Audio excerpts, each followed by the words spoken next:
Kaibigan na bumalik na naman si Clara the Artist, aka ni Arto. Ay, Tagalog ni Yarn.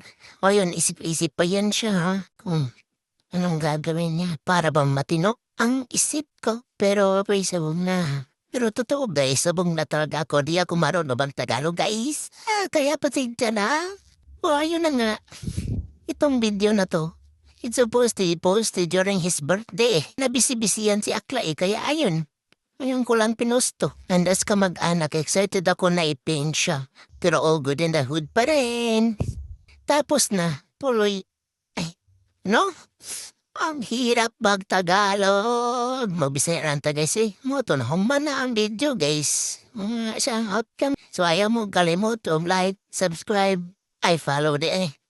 And comment po di ay. Hala siya, vlogger yarn. Sana makita niya to no? Sa susunod ulit, paalam!